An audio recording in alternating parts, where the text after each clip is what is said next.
Welcome, welcome. All the world's a stage.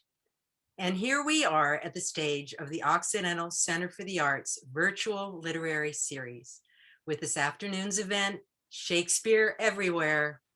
We're very excited you're joining us. Hold on to your hats for a very fun afternoon. And for those in different time zones, maybe evening. OCA's mission has always been to educate, entertain, and inspire with all the events we offer the community through music, dance, theater, written word, and the visual arts. And despite this last challenging year, we continue to survive, having received over 12,000 views of our varied virtual events, from concerts to gallery shows to book launches and literary panels. This afternoon, we get to combine several of these genres in this unique event. For all of us in Sonoma County, author, teacher, and friend Jean Hegland needs no introduction. She moved to Sonoma County in 1984 and has lived here ever since, raising her children, teaching at Santa Rosa Junior College, and writing. Her first novel, Into the Forest, has been translated into 17 languages and adapted as a French graphic novel and a Canadian feature film. Her most recent novel, Still Time, which happily we got to launch at OCA, is about an aging Shakespeare scholar's final encounters with the plays as he struggles to reconcile with his estranged daughter. And the novel has been called something Shakespeare would be proud of. Jean sees Shakespeare everywhere. I mean, what do a rapper, a cartoonist, a zine editor, and a young adult novelist have in common? In the case of these amazing artists this afternoon, it's William Shakespeare. Most people's experience of the bard has been limited to the theater or to the classroom. But Jean conceived this brilliant idea to take advantage of our literary Zoom series to gather together this panel of acclaimed creators who are incorporating non-academic Shakespeare into their own work in fresh, exciting, and powerful ways. This afternoon/evening, we'll hear from each of them on how the bard influences and informs their creations.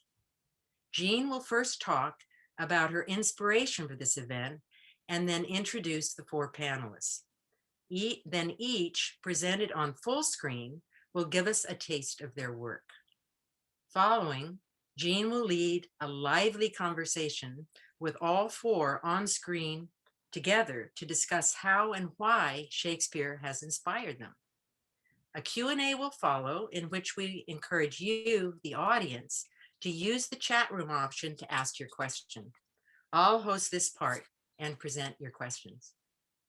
As you know, this and all our virtual events are free. This afternoon, Jean suggested we present this as a fundraiser for OCA, and we thank her for that suggestion. We encourage you to help our center stay afloat with your generosity of any donation you might be able to offer. We couldn't have survived this last year without you, and can't tell you how much we appreciate your ongoing support. The link to make your donation will be shown in the chat room, and it's also on our website. Also, if any friends or family today might not be able to come at this time, all of this will be on YouTube within 24 hours of our finishing up. So tell your friends and family if they are missing this live event to go and look on YouTube, and it will be there for perpetuity. We'll be returning to our center in June, beginning with outdoor music events in our amphitheater on the second Sunday afternoon of every month, and we'll continue to follow the county's guidelines on health safety. Slowly but surely, we are returning. It is not in the stars to hold our destiny, but in ourselves. So now I happily give you Jean Hegland. Thank you, Suze. That was a lovely introduction. And oh, it's so nice to be, I've been looking forward to this for so long. And it's wonderful to see everybody here, the faces and names that I know and the ones I don't know. Welcome, everybody. And thank you to the Occidental Center for the Arts. It's an amazing, amazing institution and has done so much good for the arts in Sonoma County. Thank you, Tina Marchetti, who is not only the executive director, but the Zoom master for today. And I think we're in really good hands with her. And thank you, Suze. Suze reached out to me back in January with this very generous invitation. She said, if you want, we'd love for you to do some sort of a Zoom event for the Occidental Center for the Arts, anything you want. And she had no idea what she was asking for, because the thing that instantly popped into my head was, I would love to have a conversation with some of the artists that I admire so much, who are doing interesting things with Shakespeare outside of the academic world and also outside of the theatrical world. A number of the people that you're going to meet today are also involved in theater in one way or another, but the projects that I'm hoping that they'll highlight when you meet them today are these projects where they're using Shakespeare's work in their own work in really innovative and exciting ways. So thank you, Suze and Tina and the rest of the Occidental Center for the Arts for indulging me, because I just feel like this is my party. It's just so exciting to be here and be doing this. There were so many potential panelists that came to mind, and I really think we could do a whole series. I was really thrilled and lucky because the first 4 that I asked said yes. And so we're off to a great start. So like I said, what I want to do is introduce each of them really briefly, and then invite them to give us a sense of who they are and what their work is like.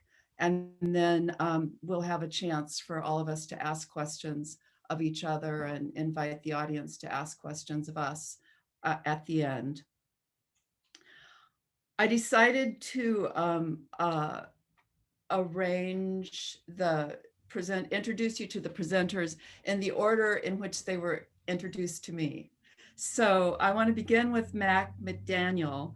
My friend Mac, I first discovered Mac through his zine, Brief Candle. And that was about the time when Still Time came out. I was so, one of the great pleasures of writing that book was the deep, deep dive it gave me into Shakespeare, and also discovering this whole other wide web of Shakespeare fans and enthusiasts. And I think I bumped into Mac online, and the Brief Candle zine is just amazing. The commitment of Brief Candle is to bring Shakespeare discussion back to the groundlings. And I'll get Mac to remind us what groundlings are, maybe, if you'll do that for us, Mac. But I will say that those zines are incredible. They're rich and they're quirky and they're intelligent and they're accessible. The articles are written by the usual suspects, okay, writers and actors and directors, but there's also the manager of an elephant sanctuary, a wedding photographer, artists, musicians, a retired Army captain, Austin Tishner, who is another Shakespeare aficionado who I've admired a great deal for a long time. He's the co-artistic director of the Reduced Shakespeare Company and co-author with Austin Reed, who's also part of the Reduced Shakespeare, of a new pop-up Shakespeare. So he's been featured in Mac's zine. And so I just thank you, Mac, for being here. It's wonderful. And tell us about groundlings and anything else you want to tell us about. Yeah, so the term groundlings refers to the people at the Globe Theater who would pay just a penny for admission, and rather than, sitting in the galleries like on a cushion, they would just be the people standing on the ground. And so they made up the bulk of the audience. They were they made up the bulk of the number of the audience, and they were also the closest people to the actors. So they were the ones who would throw rotten food at you if you were acting badly, or boo, or cheer, or, generally react to the action on stage. So the groundlings are just the kind of the populist, the peasant, the illiterate commoner who would be at the theater, rather than the like educated noble elite. So is it me now?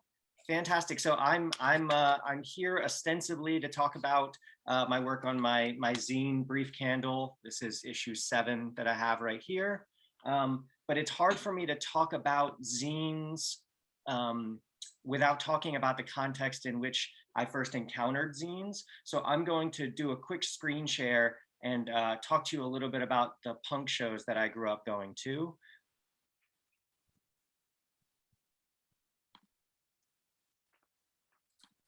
Everybody can see my screen. Fantastic. So this is just a sort of a visual aid for anybody who's never been to a punk rock show in their life. This is actually my friend's band playing in an industrial warehouse in Richmond, Virginia, that I actually used to rent. So this is my friend's band playing in a space that I managed. And as you can see, this is a very polite, upper middle class audience sitting very quietly and enjoying the performance in a very proscenium, kind of environment. So this is the environment that I grew up in. I started going to punk shows when I was like maybe 12 years old, and went to shows probably 2 to 3 times a week for, I don't know, 2 decades. And this is the kind of artistic milieu that I grew up in. Growing up in this environment, going to see music and spending all of my childhood growing up in this kind of environment has just sort of indelibly marked the way that I think about the arts, the way I think about music, the way I think about writing and about theater. It's all viewed through the lens of what you're seeing right here. So when I got interested in Shakespeare, I wanted to create something in the world of Shakespeare. When you fall in love with something, you want to contribute to it. You want to help it flourish. And so when I started thinking about what I could do to contribute to the world of Shakespeare, I thought about I thought about zines. And a zine is basically a self-published miniature magazine is the best working definition. And zines kind of, depending on how you trace the lineage, like you could say that maybe the first zine ever was like Thomas Paine's Common Sense in the 18th century. But zines really took off as a form of expression in the early 20th century. They started out as kind of self-published like science fiction short stories and criticism, and then but really, like, for me, zines, the story of zines for me starts with the punk rock scene, like beginning in the 70s. So in the same way that punk rock as a music scene was very independent and had this do-it-yourself kind of attitude, the kind of media and reporting around the punk scene took that same kind of tack.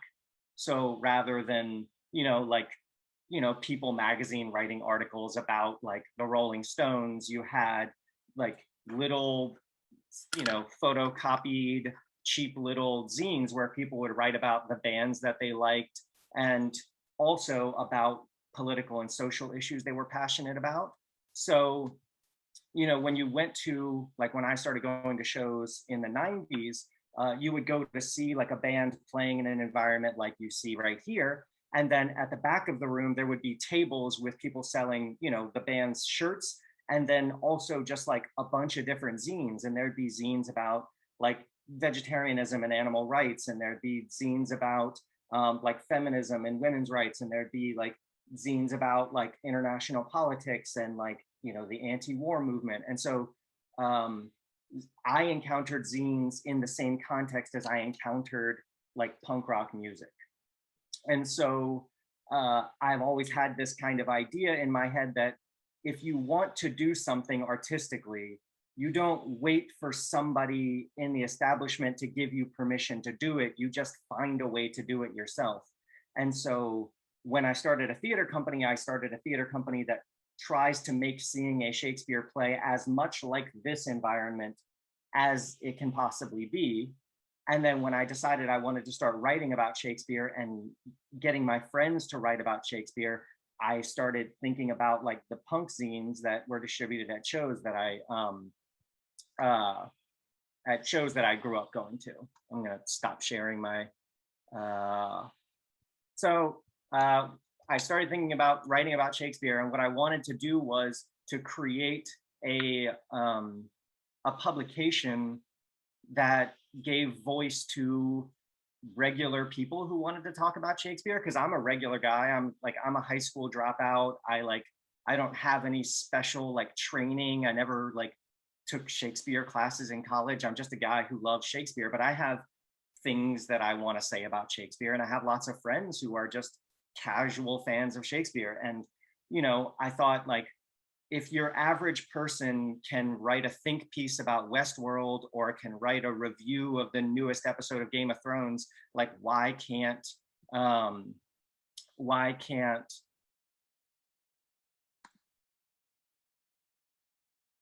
we go. You know, if your average person can write about Game of Thrones and Westworld, why can't your average person write about Shakespeare? And so I came up with the idea of putting together a little self-published like literary magazine of you know, just soliciting ideas about articles and anecdotes and theories and fun stuff about Shakespeare from my friends.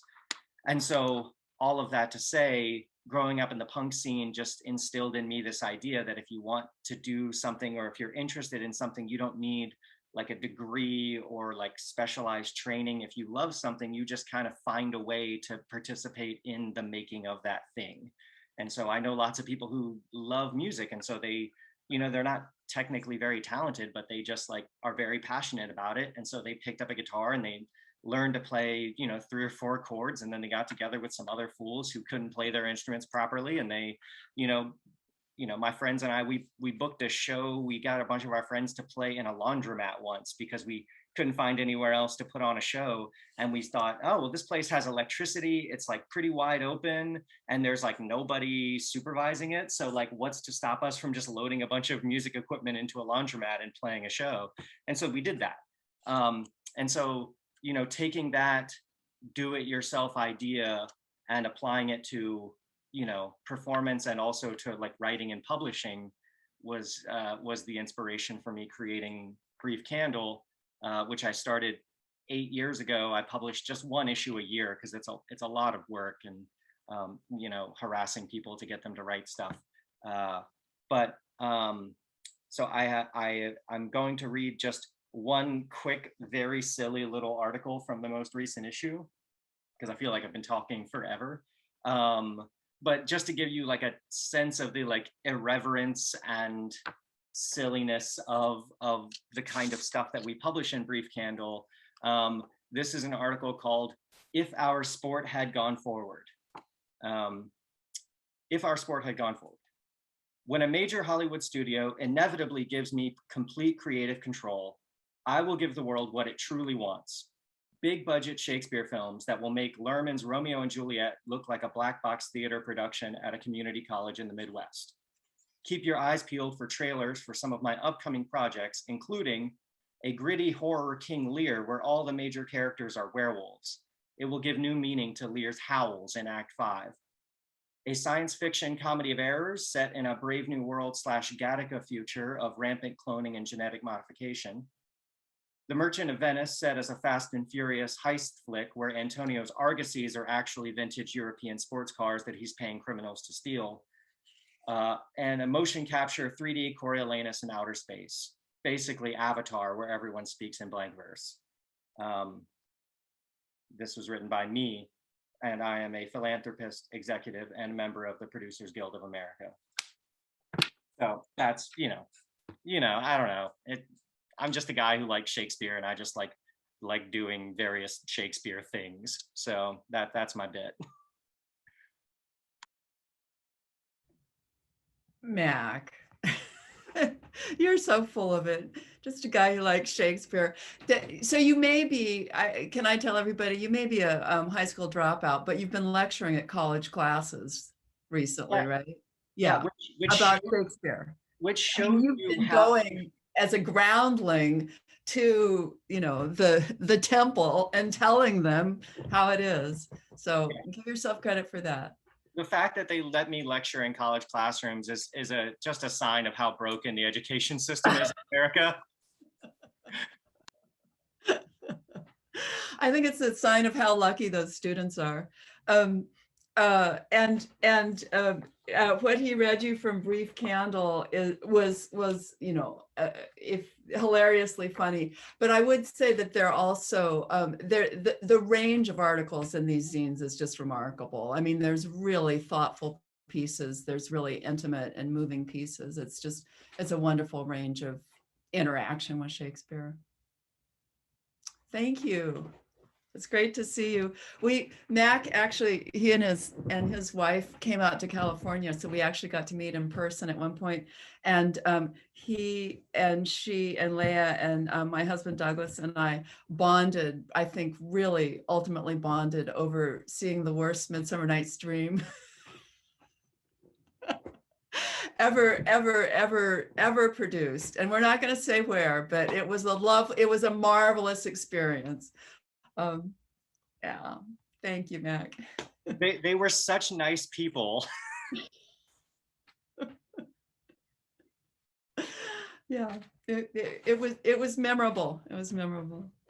So the person I've been aware of next longest, though I've only gotten to meet her today, is Mya Gosling, and her work is incredible. I first bumped into her about the time I bumped into Mac. The Good Tickled Brain comics were what I discovered first. And as you will soon see, they're utterly charming. But way beyond that, they're quirky, they're ferociously intelligent, they're amazingly inventive. And there are these comics. You've got to check out her website. I'll put it up there in just a minute. You've got to check out her website. It's just there's the variety of things that she's doing with Shakespeare and her art are just incredible. She's got scene by scene cartoon renditions of the plays. She's got a blog. She's got musical parodies. She's got Valentine's cards. She's got a Shakespeare's Life game. She's got this flow chart back here, which I can't tell you how much I love. You can't really see it here, so you have to go to the website and check it out, and probably buy one for your wall too. It's which Shakespeare play should you see, and it asks you questions based on your own interests and ends you up at the right play. I've just been a huge fan and a follower of Mya's work for a long, long time. And Mya, it's just such a pleasure to meet you today. Thank you for playing. Thank you for inviting me here with some of my best Shakespeare friends. Both Mac and Devon and I have met up several times in the past, and it's just so much fun to see their work evolve over the years. So I probably started getting into my gig about the same time Mac got into his. It's about 7 or 8 years now. I started Good Tickle Brain, which I like to brand as the world's foremost and possibly only Shakespeare stick figure webcomic. Let's see, could I get some screen share in here? So yeah, I started it because I just thought Shakespeare was a lot of fun, and I wanted to share that sense of fun with other people. And so I started drawing comics about some of the Shakespeare plays I'd seen up at the Stratford Festival, which is where my family would always go every year to see plays. And eventually, after I drew a couple of comics, people were like, "Oh, you should probably, make a website of this and put them up on website." So I did, goodpicklebrain.com.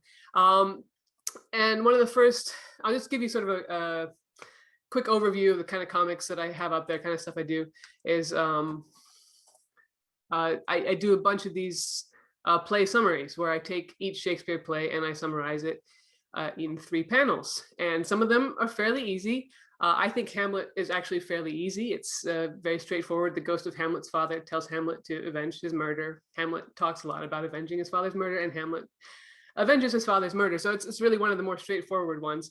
I've done these for all of Shakespeare's plays. The comedies are where it gets really convoluted because everybody ends up married at the end. But before that, like trying to distill that into 2 panels to get to that third one is a real challenge. So the tragedies are much more straightforward. So I do play summaries. I do sort of character summaries. So this is Ophelia, again from Hamlet. Just sort of when you think about Ophelia, what comes to mind? And of course, you've got the disheveled hair and the flower crowns and the sad bouquet and the crazy eyes. So I have a lot of fun sort of picking out the characters and sort of breaking down what sort of the archetype of them is and the classic sort of depiction of these characters. I've done complete adaptations of plays. So this is a quick snippet from my complete scene by scene adaptation of Hamlet. So you can see I'll take a scene and I keep some of the original language, but most of it is my own language. I like to put my own voice in there and add my own perspective, because I think one of the Shakespeare, one of the really fun things about Shakespeare is seeing how people interact with him. And I like to sort of point out all the things about Shakespeare that I find particularly hilarious or silly, and then articulate that in my own voice. So again, another snippet from my stick figure Hamlet. Hamlet doesn't say oops, but I think that's pretty much what he thinks. So I also do sort of outtakes. So I call them outtakes. They're sort of like alternates. So for example, when I was doing stick figure Hamlet, I had a lot of conversations, like at the end when Gertrude drinks the wine, does she know it's poisoned? It's about 50-50 in performance. 50% of the time Gertrude does know and she drinks it as sort of like this suicide, and 50% of the time she doesn't know. I like to imagine that if she knew the wine was poisoned, she would call Claudius out and the whole thing would end very differently. And I think for the better. So I like to sort of play around with what ifs in the plays and seeing how they could go in different directions. I also like to do things where I sort of modernize Shakespeare. So this is what Shakespeare characters would look like if they had Instagram, what Shakespeare selfies would look like. And I've also done like what Shakespeare autocorrects would be like if they were texting each other and got just like that one vital word wrong. So it's a lot of fun to sort of bring Shakespeare and technology and sort of play around with how that would play out. I do fun sort of interactive stuff. So this is a Shakespeare bingo, specifically for the tragedies, with sort of the classic things that you will see crop up in just about every single Shakespeare tragedy. Totally avoidable death is the free square because that happens in all of them. And I've also done this for the comedies and the history plays. And it's just sort of like a fun way to get people sort of more engaged in it. I really would love it if people could print these out and bring them to plays and then shout bingo, but I think the theaters probably would not appreciate that sort of interactivity. And then, as Jean mentioned, I do sort of seasonal things. So these are my Shakespeare Valentines, which I did this year. Just sort of, again, sort of bringing Shakespeare into arenas that you wouldn't necessarily associate with him, like the greeting card industry and sort of what kind of greeting cards would Shakespeare write. So it was fun to play with. Again, I do a lot of song parodies. Again, this is one of my seasonal ones. This is Hamlet, the Danish princeling, to the tune of Rudolph the Red-Nosed Reindeer. I do some of these every year, so I'm amassing this whole holiday songbook of Shakespeare-themed holiday songs, some of which are definitely not suitable for the holidays, given the number of people who die in them. But they're a lot of fun to write and play around with. I love doing song parodies. It's sort of the aspect of my work that's really just makes me really excited and have a lot of fun. And then this is the flowchart that Jean mentioned and has on her wall. I couldn't fit the whole thing on because it's, you know, a full poster. So I just have the start of it, but you can sort of see all the different paths you can take. You starting up at the top, what do you want to do? Laugh, cry, watch guys run around with swords, all of the above, take a nap. And so if you wanted to get to Hamlet, you would pick cry. What's your opinion on revenge? Oh, it's the best, obviously. How do you like your death tolls? If you have your death toll moderate with a side of angst, you end up at Hamlet. So you just sort of follow your way through this whole thing, and it ought to take you to the play that you should see in that particular moment. And of course it changes, like you're not stuck with that play. If you want to take a nap, you can go see Henry VIII and you won't really miss very much. I'm sorry, Henry VIII fans. Well, that's another conversation. So yeah, I like to do these sort of fun things. And that's kind of an overview. Basically, Good Tickle Brain is my playground for exploring Shakespeare in any way I like. And it's been extremely fun to sort of wake up every morning and be like, ooh, how can I play with Shakespeare today? And then I can just go and do it. So that's what I've been doing for the past 7 years. And who knows how long I'll keep on doing it, but there's no end in sight at the moment. And that's me.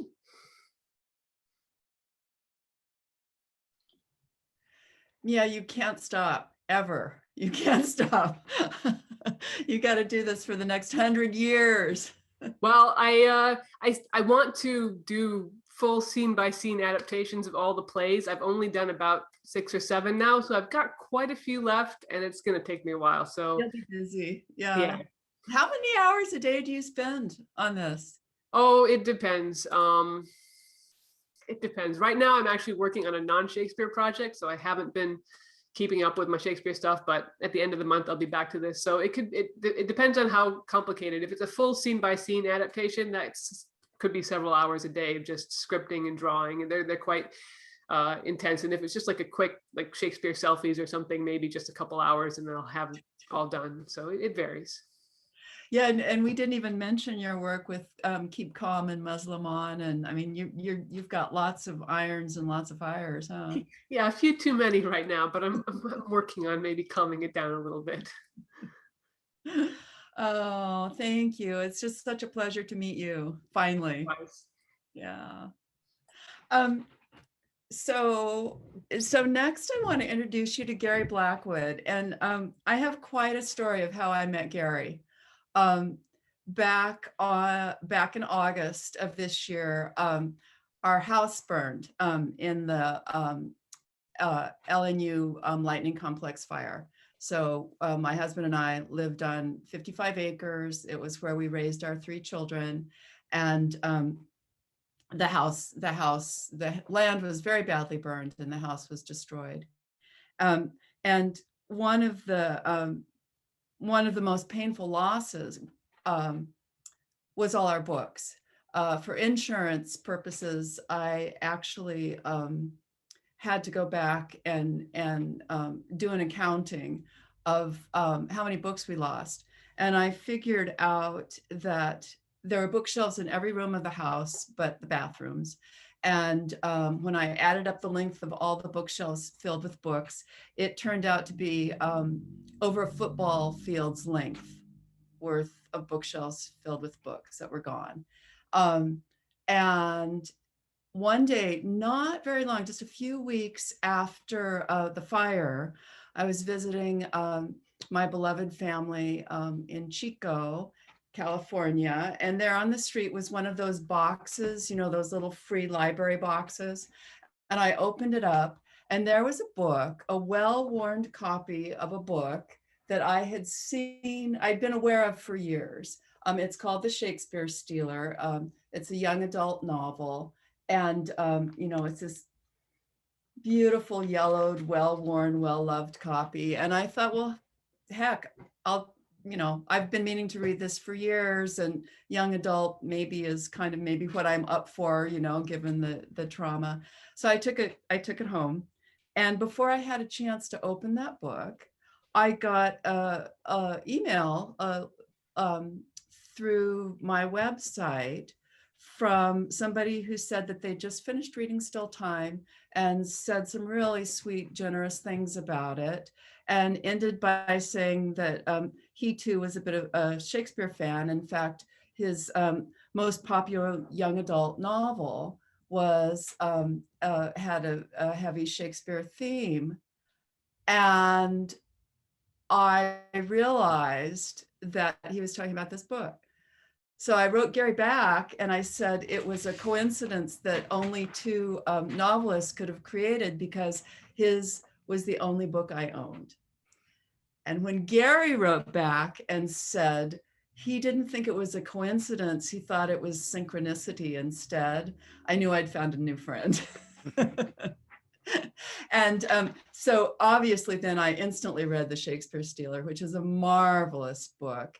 And then I read Shakespeare's Scribe, which was sort of uncannily uncanny because it's set in a plague year, and I was reading it in a plague year.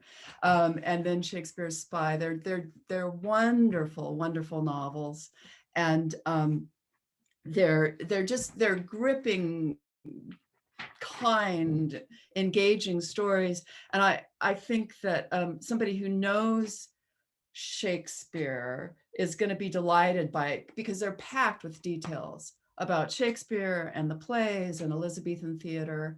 And so somebody who knows some of that is just going to find all these wonderful little pearls hidden in there. And somebody who doesn't, somebody who's not familiar with Shakespeare, even thinks they're allergic to Shakespeare, I think is going to have no idea how much they're inadvertently picking up. So they're marvelous books. And Gary, it's nice to see you on screen. Thank you for being here. Thank you for inviting me. And thank you for that long introduction about the books, because now I don't have to do all that. I'm going to let my work speak for itself. Ordinarily, when I read from my work, I will start at the very beginning, which is a very good place to start. And but the beginning of Shakespeare Stealer, I wanted a scene that had something to do directly with Shakespeare, and he doesn't come into the Shakespeare Stealer until about a third of the way through the book. So I decided to jump ahead to the third book in the series, Shakespeare Spy. I have to tell you that the series is about a teenage boy named Widge, which is short for Pigwidgeon. He was lucky because they might have called him Pig, he says.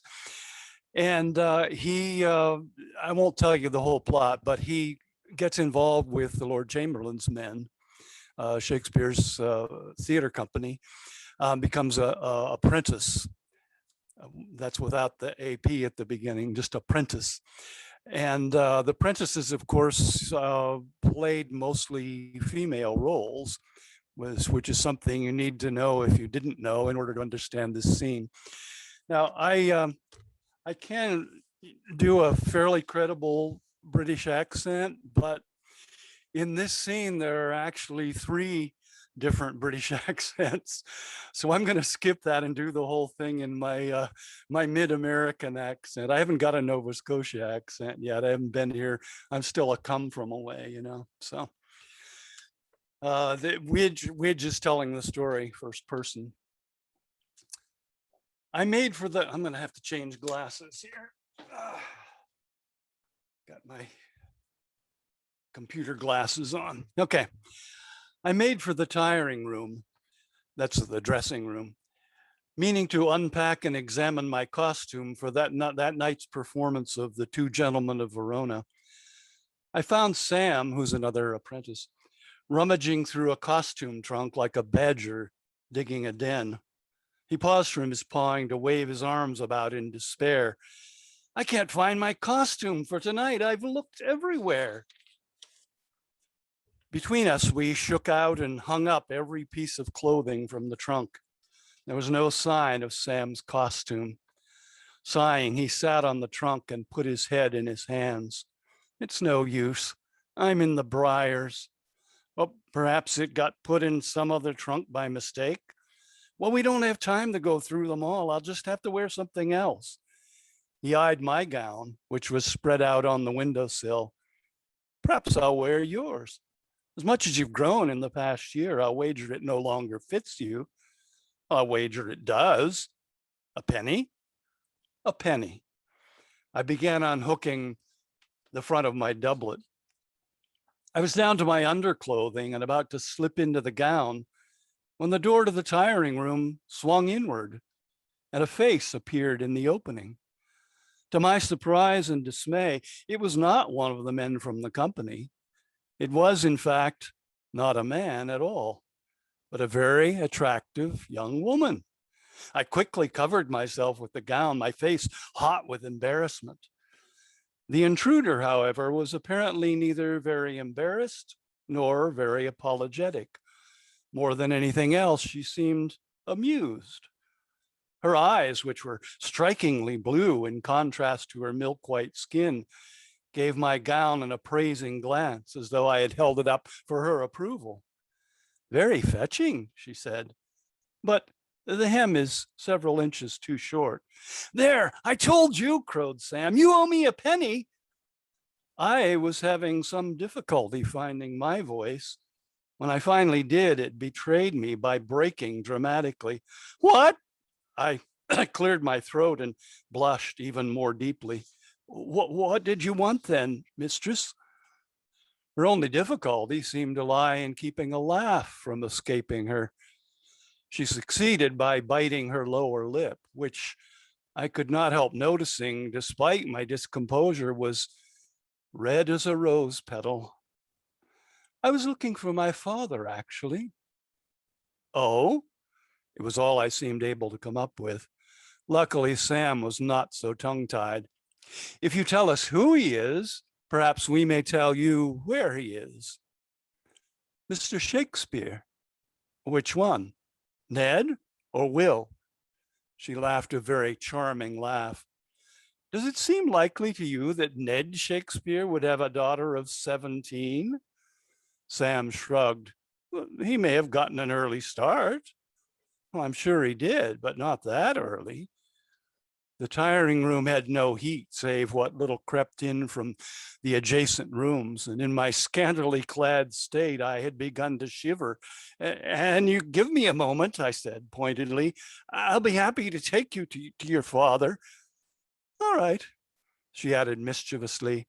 I suppose you'd like me to wait outside? I?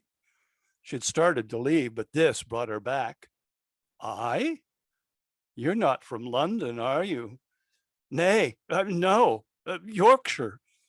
Really? How did you happen to come to London? My teeth were fairly chattering now. Do you mind? And we discuss this another time?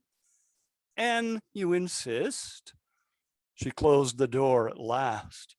I scrambled into my breeches, shirt, and doublet. I never knew Mr. Shakespeare had a daughter, Sam said. He speaks so seldom about his family. She's a lot better looking than he is, don't you think? I can't say that I noticed, I lied. Sam laughed. Much. That's why you were gaping at her so dumbly, as though she were some gorgon whose gaze turns men to stone. I was embarrassed, that's all. I sat on the trunk and put my hand to my chest. What's wrong? Said Sam. I don't ken exactly. Me heart's pounding and I'm all out of breath, as though I'd been dancing the Spanish panic. And just feel me forehead. Despite the chill in the room, my face felt like a live coal. Sam's face grew grave. I've seen these same symptoms before, Widge. They're unmistakable. I tried to swallow a rising sense of fear, but my throat was dry and tight. Oh, what do you wish it is then? It can't be the plague, surely. I've shown none of the other signs. Oh, I'm afraid it's even worse than that. Unless I'm sorely mistaken, you've a bad case of love sickness. For a moment, I stared incredulously into his face, which now wore a broad grin. Then I shoved him away. You haughty peak. I got to my feet and straightened my doublet. Love's not an illness. As I exited the tiring room, Sam called after me, I wouldn't be so sure. There you go.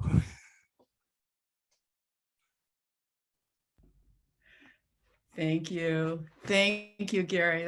That's a great little snippet. And did some of you notice what I was talking about how deftly all these Elizabethan references and Shakespearean references get kind of woven into the plot as it just pulls you along? That was Judith Shakespeare, by the way, in case anybody missed that. Yeah, and she causes some trouble for Widge, huh? She certainly does. Thank you. It's so nice to meet you on Zoom. The same. And finally, the last member of this esteemed panel that I am excited to introduce you all to is Devon Glover, the Sonnet Man. And Mac, I have Mac to thank for introducing his work to me. And when I first watched some of his pieces on YouTube, I was blown away. First of all, I couldn't believe that I'd never heard of him before, because it just seemed impossible that somebody could be doing something so exciting with Shakespeare, and I had somehow missed it.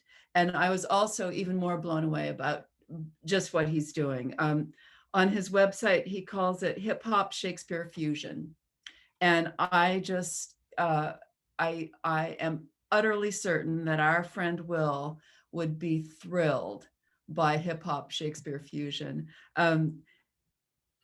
Devon's work brings Shakespeare to vibrant life, but I think more than that, it's so much his own. It's remarkable, moving, inspiring, and entertaining. And it's just this wonderful kind of twining of those two voices. So Devon, thank you so much for joining us. And it's just a real pleasure to meet you. Yes, thanks for having me, and thanks for inviting me to join this great panel of wonderful Shakespeareans. Glad to be here. Yeah, the story of Sonnet Man. To shorten it, I connected with Shakespeare. Me and Shakespeare started as a business deal, business transaction. I got asked to, I have a teaching background and I write for a company called Vocabulary. Teacher asked me to help out their class she just wanted to find interest, gain interest in the students with Othello. And that's when I first started connecting Othello to a movie that I was a fan of, which is which is the hip hop high school version of Othello, and started connecting to his text. I realized, the literary devices, the reading between the lines, his imagery, and the fact that he used rhyme and meter was the connection I had for Shakespeare and hip hop. Since I was working in Brooklyn and all my students, they all think they can rhyme. I had my theory that, maybe Shakespeare could have been the first MC. Maybe Shakespeare could have been the first rapper. And it started as, with education. And I worked with my manager who's past RG, but he had a Broadway background. And he had an idea of putting the sonnets to the music. So putting sonnets to music. And his sonnets are a gold mine in terms of they all like little written verses, love verses. And me as a writer and MC, I said, can I translate it? So as a sonnet man, I take Shakespeare's words verbatim as if Shakespeare was a rapper, and then I modernize it.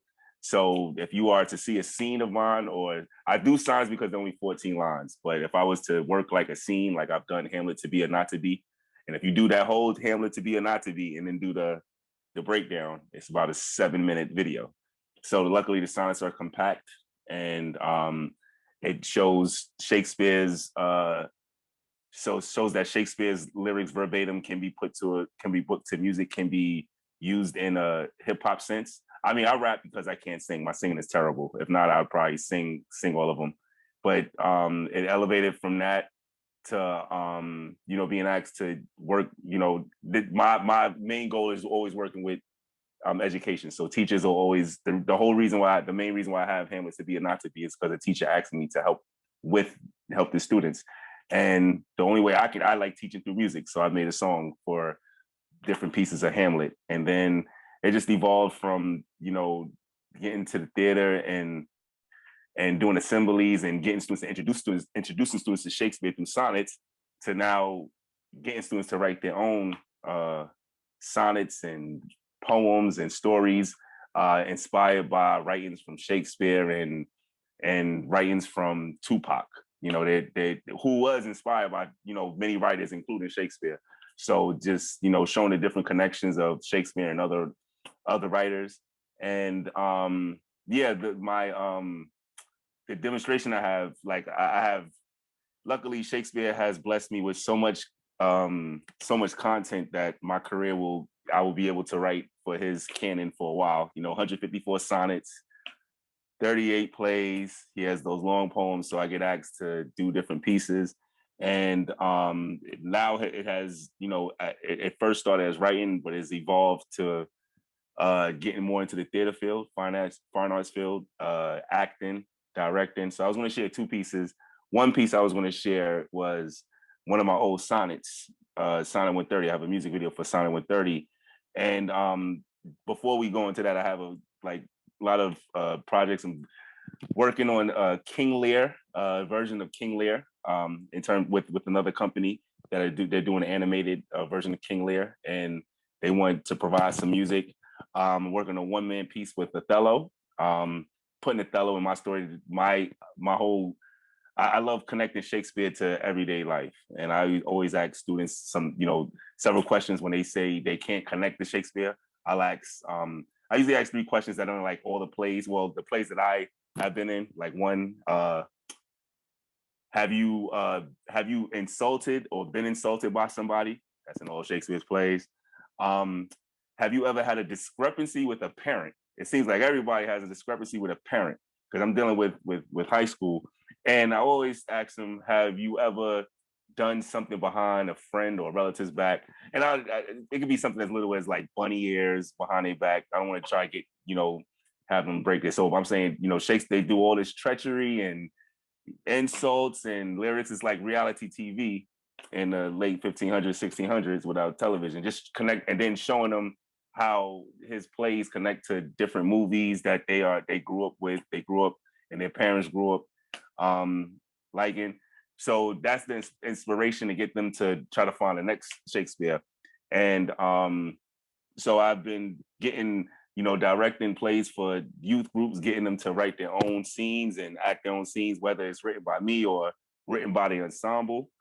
And, different high schools that acts, there's a lot of theater competitions and Shakespeare competitions. So me being a fan of writing, I get asked to, whenever I get asked to get a challenge of trying to break down Shakespeare or break down, do some voiceover work for another play, I usually take that challenge, whether I know about it or not. So we can go back into the questions, but I have a sonnet CD, Othello, different pieces for the high school competitions for next fall.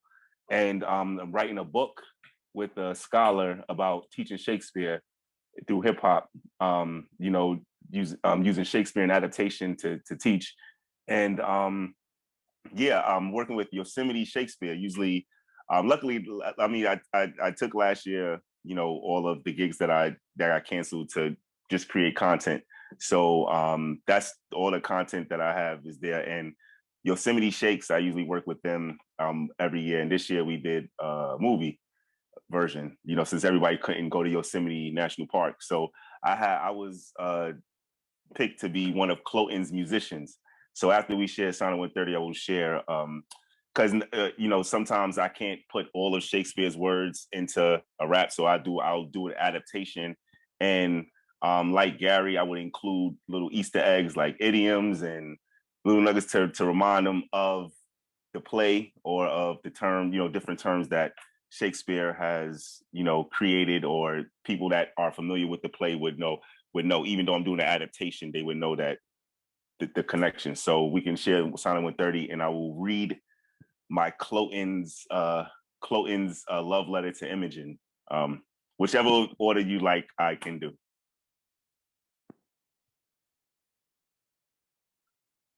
You know what?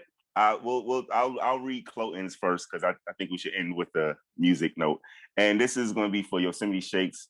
I shout out to Katie Brokaw and Paul Prescott, my mentors. Hopefully they don't mind me sharing this part, but this is a part of it. Cloten is spitting sweet nothings to Imogen. All right. All right. Good morrow, sunshine. It's your lover, Cloten. Yes, the queen's son, and you're the one I'm doting. My love is unspoken, even though I wrote it. This ode is a token, no need to be decoded. The prince of all trades, and yes, even a poet. A swagger so masterful, people try to clone it. It's a blessing in my presence. Be happy you were chosen. It's your lucky day. You need to seize this moment. Comparing me to Posthumus is preposterous. And Leon is a peon to me, a weak opponent. How could I be jealous of a peasant that's felonious with a name so treacherous I cannot even spell it? Leonidas, who's he? How could you love this other fellow and refuse me? My darling, my baby boo, please choose me, because other than the fact it'd be crazy to lose me, a union with me would be better than those other guys. If you reject me, you have to tell my mother why. Queenie's my genie. It's you that she suggests. Even Cymbeline accepts. You know father knows best. In closing, I view a life with Cloten and you. Yes, I'm hoping that you know I'm so into you. I had to show you through an ode, through a tune, an image for Imogen. Soak in the view. So get you going. If this penetrates, my dear, I'll consider my music the better. And if it does not, it's a vice for your ears. Just a nice tune that I put into a letter. I hope to win your heart until we both depart. It would make any man cold to lose. So that has a beat to it, and it will be done in like a couple of weeks. But yes, we're working on just always looking for collaborations. Anybody that's willing to, incorporate. Whenever somebody asks to collaborate with me, they know rap, it will be involved in it. It's not Ken, it will be involved in it. Music will be involved in it. There will be a head knock to it. So I appreciate all the companies and all the schools that have reached out and kept my career with Shakespeare going, and kept the innovation of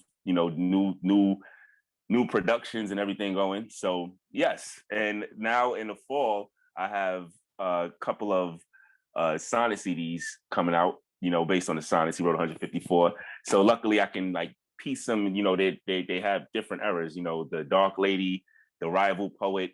He has, but I've also chose some sonnets that, especially based on last year, connected to social issues that were happening last year. So we've been working on breaking that down. But I wanted to show, for those who haven't seen any version of my video, I rap Shakespeare. So if you're familiar with Sonnet 130, my mistress, you actually can rap along to it because it has a meter. And, once you catch the rhythm, that's the cool thing about Shakespeare. When he writes in iambic pentameter. But the first verse will be Shakespeare. The second verse will be my adaptation. And hopefully the video will show the theme that I was trying to go with on this. I was think of Shallow Hal when you watch the movie. Thank you, Tina. Yo, Sonnet, man. What's up, man? Where you been at, man? Sorry, man. I've been busy, been tied up. Busy with what? And who's this? I'm spending time with my new lady, man. This is my mistress. Hey. Her? My mistress, eyes are nothing like the sun. Coral is far more red than her lips red. If snow be white, why did her breasts are done? If hairs be wires, black wires grow on her head. I have seen roses damaged red and white, but no such roses see I in her cheeks. And in some perfumes is there more delight than in the breath that from my mistress reeks. I love to hear her speak, yet well I know that music hath a far more pleasing sound. I grant I never saw a goddess go. My mistress, when she walks, treads on the ground. And yet, by heaven, I think my love as rare as any sheep allied with false compare. And yet, by heaven, I think my love as rare as any sheep allied with false compare. My mistress, think about her. Can I speak about her? I can't be without her. I can't breathe without her. I'm not myself. I cannot be me without her. I feel sick without her. I can't live without my hopes. Think about her. Can I speak about her? I can't be without her. I can't breathe without her. I'm not myself. I cannot be me without her. I feel sick without her. I can't live without my mistress. Mrs. Eliminate my stress. The list is endless. The reason she's my best. Her personality fits perfect with my mindset. Unconditionally, her loving is priceless, while mine is infinite. Our love is limitless. Yeah, she has a pretty face, got a few blemishes. Beauty mark, movie star under the surface. She's worth it. It's the flaws that make her perfect. When she speaks, I know music has a sweeter tone, and sometimes she smells like she wants to be alone, but it's me and her alone. No, she doesn't have the glow, but every time I vision her, I write another ode. My mistress, misunderstood, misrepresented. The total package, the girl is heaven sent. She's never misleading. Take me out my misery. My mistress, my love for her is not a mystery. Always think about her. Can I speak about her? I can't be without her. I can't breathe without her. I'm not myself. I cannot be me without her. I feel sick without her. I can't live without my. Always think about her. Can I speak about her? I can't be without her. I can't breathe without her. I'm not myself. I cannot be me without her. I feel sick without her. I can't live without my mistress. Eyes are nothing like the sun. I can't be without her. I can't breathe without her. Coral is far more red than her lips red. I feel sick without her. I can't live without my mistress. Me, I am her mister, and she is my missus. When she's gone, I miss her. Make no mistakes with her. There is no mistrust or miscues with us. You can't misplace this love, miss love. I am on a mission to give her what she's missing. No misprint. Listen, I've gone the distance with my mistress thus far, and that's cause she's never misused my heart. My mistress, we might be a mismatch, but when together with her, there are no mishaps. A couple misfits passed and thought she was misfortune. Fitting that I picked my fortune while they missed on it. In the foreign eyes, she seems disorganized. See, the public is quick to misjudge, and I get emotional when I talk about my missy. I'm not tearing, I just get a little misty. Always think about her. Can I speak about her? I can't be without her. I can't breathe without her. I'm not myself. I cannot be me without her. I feel sick without her. I can't live without my mistress. Clear my stress. M-I in love, Y-E-S. M-I in love, Y-E-S.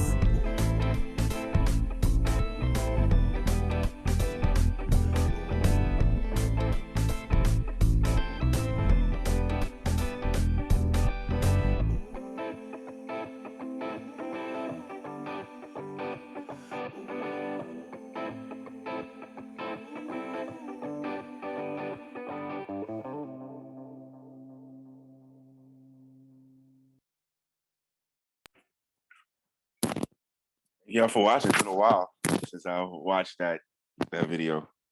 But luckily he has all his sonnets have different themes. And so I don't, my whole goal when I get in students to write, if they have, you have 10 different directors, 10 different Shakespeareans, you probably have 10 different directions that the play can go or the piece can go. So I try to get students to make it their own. And even when I'm discussing Sonnet 130, we have wonderful discussions, whether it's similar, and I'm talking about students of all ages, and the collaborations that I get with students, that's sort of the direction I've been going with for the past few years.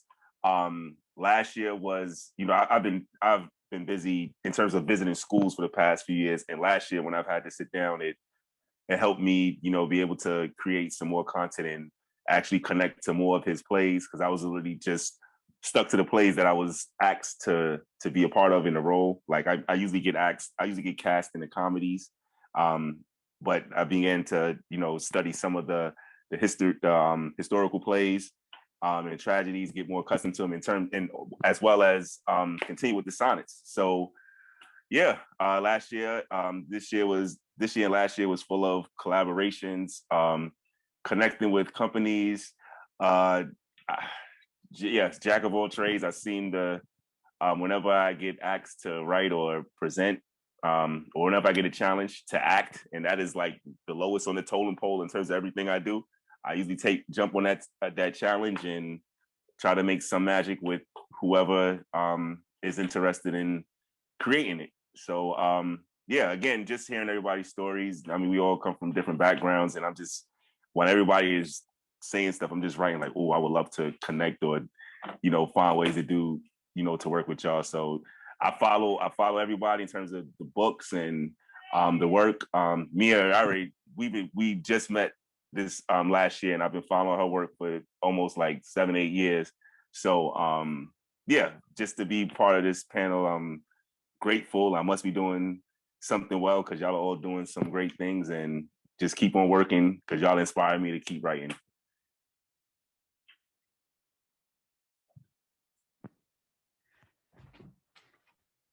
Devon, you're wonderful.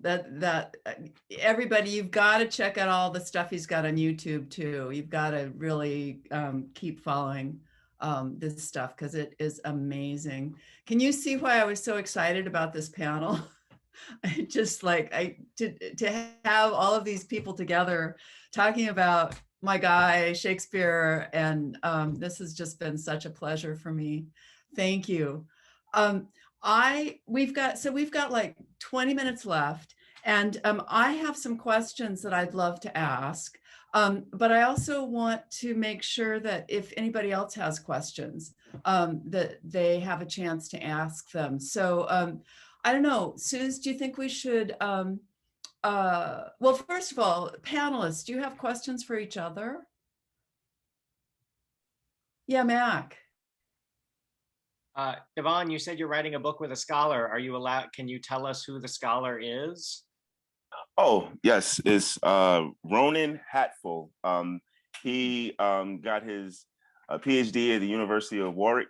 He's working with my mentor. We both have the same mentor, Dr. Paul Prescott, professor for University of Warwick. And he, when I first met Ronan, I got hired to do a workshop there. And, I've seen he was working with the cast. I'm more of the artistic side. He's more in the, intellectual Shakespearean side. And he was like, born and raised in the Shakespeare world, so I have him by a few years, but he knows way more Shakespeare than I'm still studying. And I feel like I'm like me and you connect in terms of I didn't come from the Shakespeare world, and I'm still trying to, embed myself in it. So it's just two different worlds. Like, even though I'm a scholar, I'm not like a Shakespearean scholar. I just know how to incorporate, like I can teach science through Minecraft, you know what I'm saying? So, he's bringing his level of expertise of hip hop and adaptation and citation, different adaptations from Shakespeare that he knows, and also from the UK, because also the UK Shakespeare is different from the US Shakespeare, and I'm coming from my world, but I'm mostly focusing on the educational part. And again, it's the fact that he reached out to me, to be a part of it is surreal. So that's awesome. I will buy the book the day it comes out. Appreciate it. Can't wait. So Jean, perhaps anyone within this conversation among all of the panelists, we might invite anyone with questions from the audience to add their question or comment to the chat room.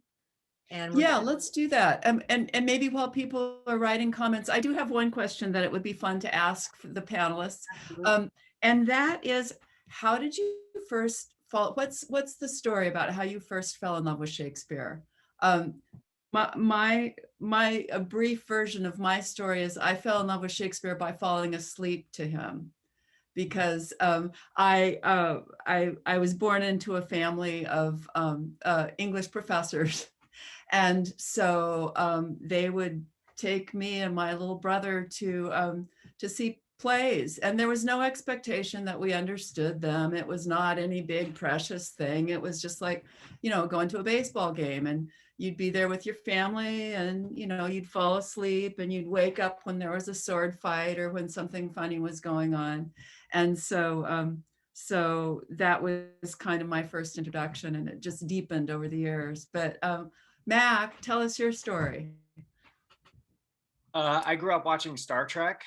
Both of my parents were big Trekkies. And so I grew up watching Star Trek, and there's just like endless references to Shakespeare in Star Trek. You know, the episode titles are pulled from Shakespeare plays, and people are always quoting Shakespeare, and they're always, you know, that's one of the things that they do for fun on board the spaceships in Star Trek. One of the things they do for recreation is to stage Shakespeare plays. So there was just constant references to Shakespeare in the Star Trek I grew up watching. And, you know, like probably around summer of 2008, I went on I started my very first like full watch through of like all of Star Trek. You know, I had seen a lot of it growing up, but in 2008, I decided to like watch every episode of every series in order. And, you know, while I was doing that, I was like, well, I should probably start reading some Shakespeare so I can understand what these quotes are, you know, referring to. And so when I started my first binge of all of Star Trek was also when I started reading Shakespeare. And I initially planned to just read, you know, the greatest hits collection. Like I didn't really set out to become a Shakespeare guy. I was like, I'm just going to read like, you know, Romeo and Juliet, King Lear, Comedy of Errors, Twelfth Night, Hamlet, Macbeth, you know, like the big ones that everyone knows. And then after reading, you know, kind of the greatest hits collection, I was just head over heels in love, and then read, you know, the other 28 plays. And then I wanted to start seeing the plays performed live after I had finished reading all of them, but I was too broke to buy theater tickets. So I started volunteering with the local Shakespeare theater company because it was easier for me to, you know, show up and help build a set or pass out programs than it was to like, you know, pay $50 for a theater ticket. So I started working in the theater to be able to see the shows for free. And then that's kind of how this whole thing got rolling. Sweet. How about you, Mya? Oh, like my parents would take me up to the Stratford Festival. So I was really lucky to be able to see live Shakespeare before I encountered him on the page. And I just really got into Shakespeare through performance and through live theater. And I just thought it was super fun. And then you got to school and everyone was like, oh, Shakespeare's boring. I was like, is it? I don't think so. I think it's really exciting and fun. And so I think definitely live theater was a very effective avenue for getting into Shakespeare for me. Mm-hmm. Yeah, I've always thought that reading, I mean, it's hard enough to read a play, any play, right? And it's a genre that we don't read, and then to put it in early modern English. Yeah. How about you, Gary? How'd Shakespeare? Well, kudos to my English teacher in high school, but she had us read the Scottish play aloud in class, and I was the main Scot. I won't mention the name because I've encountered the curse too many times. But like I said, I mean, it was ambitious of her to do that, but we didn't really understand what we were reading. And like Mya said, it's meant to be seen, performed, it's not meant to be read. And I took a semester of Shakespeare in college, and the professor took us to Cleveland, to Cleveland Playhouse, to see The Tempest. And I was blown away. I never thought about writing a novel involving Shakespeare. Well, that's a long story that I won't get into. But yeah, that's what turned me on to Shakespeare, was seeing it performed live by a really capable troupe who knew what they were doing. Mm-hmm. Mm-hmm. Often, I've found that people's kind of attitudes toward Shakespeare are created by the inspiring or boring teacher that first introduced them. Devon, how about you? How'd Shakespeare find you? Well, sad to say, though, I want to say, in contrast to Gary, I've only failed one class in high school, English honors, because of Shakespeare. But you had a teacher that read it out loud. Our teacher just said, read scene one, act one, scene one of King Lear. That was my introduction to Shakespeare, King Lear. So I'm gonna just leave that there. So when I got asked to help out the students with Othello, I almost said no. And that was the first time I got brought back, in the Shakespeare world. I said yes. Then she said, 2 days before, she said, it's Othello. I said, oh, I already said yes. But when I started reading it, just the fact that when I brought it to the school, and the whole goal was to get the students to just get interested. So we read it, whether it rhymed or whatever, it just had a meter, and the students were putting beats to it. We didn't change any words from the first act. And then the teacher kept asking, at the end of the period, the teacher kept asking us to come up with other assignments. And as somebody need money, I did. And one of the assignments that came up, this is what locked it in, is when I came up with the assignment with, because there's so many rappers that use different lines. They'll say they're the modern day Shakespeare, they'll call themselves Shakespeare, or they'll say a line that it sounds Shakespearean. So we came into class with Shakespearean lines of, a Shakespearean line and a rap line, from Eminem to Nas to Ludacris or whoever, and they had to guess. The fact that everybody was, the students and teachers were getting confused, it just kept increasing. I was like, okay, Shakespeare could have been an MC, because there's students there are people that generally hip hop historians that could not tell. And I got locked in from sonnet 29. That was the first sonnet that I was asked to break down. And just I try to connect all the sonnets to my everyday life. And sonnet 29, where I was in the state that I was in, I was actually I was able to thank somebody for being that words of encouragement. And then I thought that I was down and out, but then I think I'm complaining. I'm sort of doing. I'm doing better than I think I am.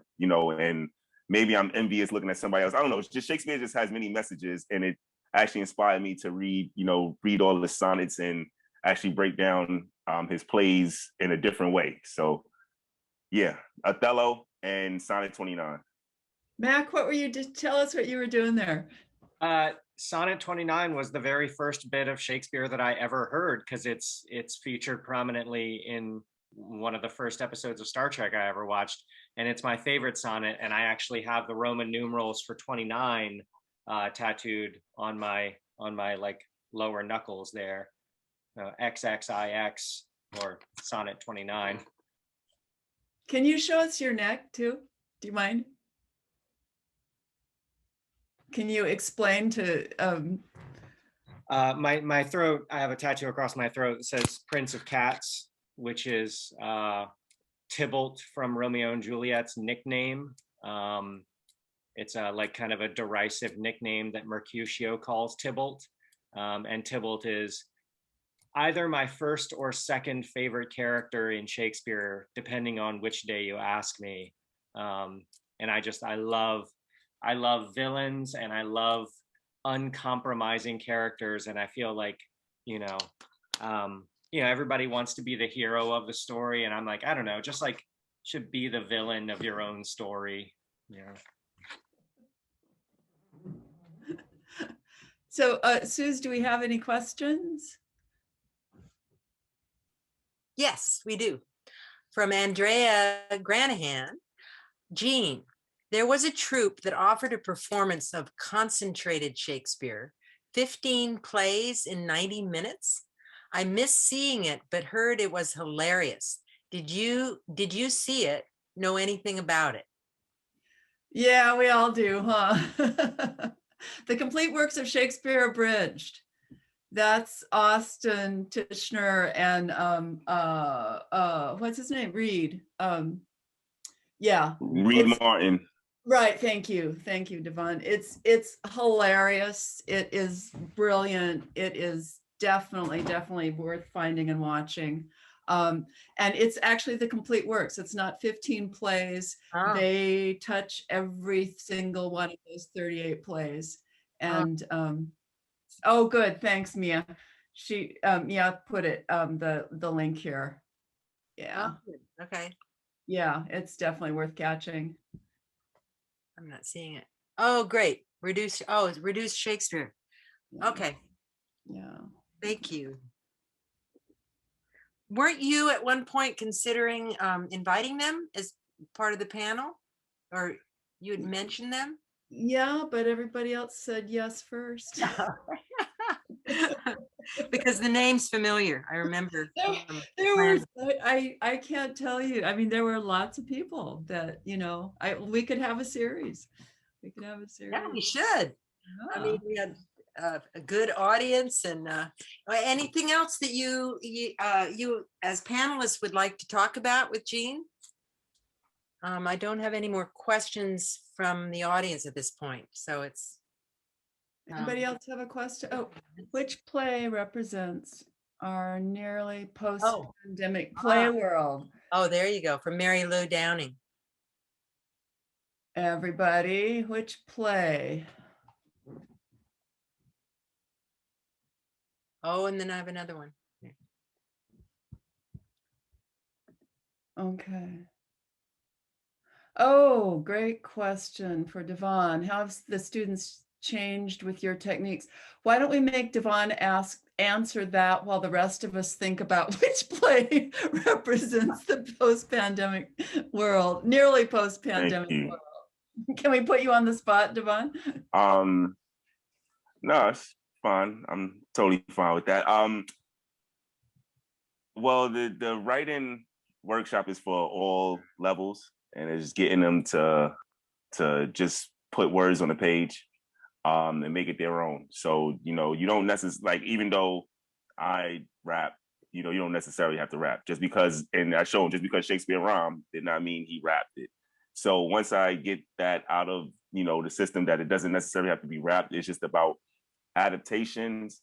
It gives them a comfort level. Once I get the students comfortable, they're willing to try all techniques.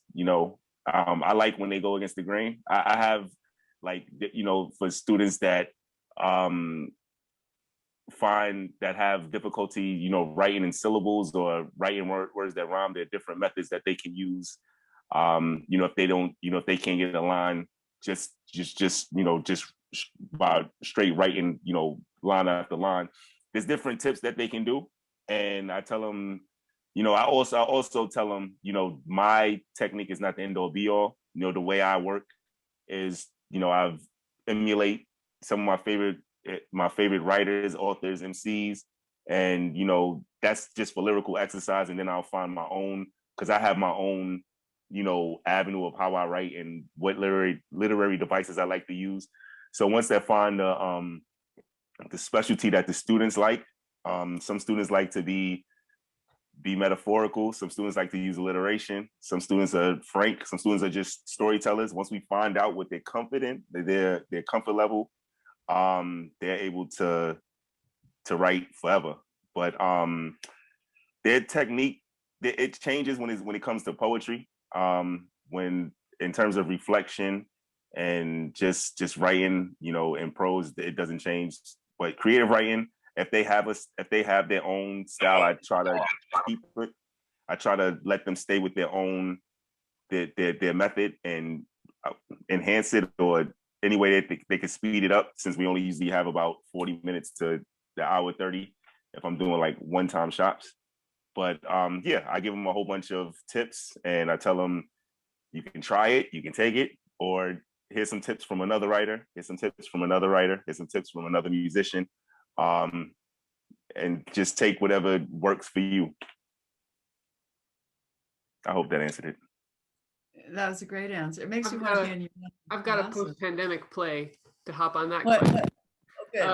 The Winter's Tale, because in the middle of The Winter's Tale, there's a 16-year gap where Leontes is just living in purgatory and he can't move on, he can't live his life. And that's what this past year plus has felt like. And at the end, there's some hope that maybe things can heal and move on. And that just kind of speaks to me right now. So that's my pick. That's a good choice. Anybody else? Mac? I feel like it's probably King Lear. You know, especially like the end of King Lear, it's like Albany is trying to give the impression that there's hope, that there's a light at the end of the tunnel, or depending on whether you're reading the folio or the quarto, it's either Albany or Edgar who's trying to give the impression that things are getting better and things are going to return to normal and there's some sort of peace and stability on the way. But like it rings hollow because you just have the situation at the end of King Lear, you had like half of the country ready to kill the other half of the country, and then they stopped trying to kill each other for a moment to fight these foreigners, and now that, you know, like the whole royal family is dead now, oh, we're gonna go back to normal and everything's gonna be fine, I guess. Yeah, I'm unconvinced. I'm feeling very dark right now. Gary? I'm going to say Timon of Athens because he's forced to self-isolate. I was thinking Twelfth Night because it's sort of a dark comedy, and everybody's kind of separated and they finally get together and it looks like things are happy, but then there's poor Malvolio who's still on the outside, and I don't know, I've got some hope, but it's not over yet, huh?